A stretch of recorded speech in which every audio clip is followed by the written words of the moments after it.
गोष्टीचं नाव आहे जबाबदारी। तुम्हाला माहिती आहे मुलांनो, पंडित जवाहरलाल नेहरू यांची ही गोष्ट आहे। त्यावेळी स्वातंत्र्य चळवळ चालू होती। भारताला स्वातंत्र्य मिळवण्यासाठी अनेक जण धडपड करत होते। त्यापैकी पंडित जवाहरलाल नेहरू हे एकदा एका खेडेगावामध्ये स्वातंत्र्य चळवळीनिमित्त गेले होते। तेथे त्यांनी भाषण केले आणि भाषण संपल्यावर एक खेडूत पंडितजींजवळ आला आणि त्यांना म्हणाला की पंडितजी, मी असे ऐकतोय की आपण लवकरच मलाया या देशाला जाणार आहात, तेव्हा तिकडून परत येताना तुम्ही माझे एक लहानसे काम कराल का?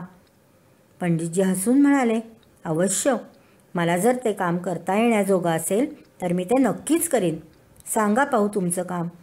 त्याबरोबर तो खेडूत गृहस्थ म्हणाला की मी पूर्वी मलायामध्ये राहत होतो, तेव्हा माझ्या मुलाला तेथील एका औषधाने मोठा गुण आला होता।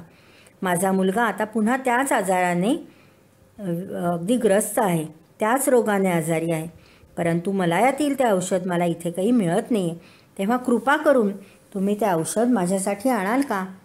पंडितजींनी त्या माणसाचे नाव आणि पत्ता आणि औषधाचे नाव सर्व काही लिहून घेतले आणि मलाया देशामध्ये गेल्यावर कामांची खूप गर्दी असतानाही त्यांनी आठवणीने ते औषध मिळवले आणि त्या गृहस्थाच्या पत्त्यावरती पोस्टाने आल्याबरोबर पाठवूनही दिले। किती छान गोष्ट आहे ना मुलांनो। आपण अशा मोठ्या लोकांच्या या छोट्या छोट्या गोष्टींमधून खूप काही शिकण्याजोगं असतं। आपल्याला जर कोणी कामाची जबाबदारी सोपवली तर ती प्रामाणिकपणे, काळजीपूर्वक जबाबदारी स्वीकारून त्याची पूर्तता करणं आवश्यक असतं।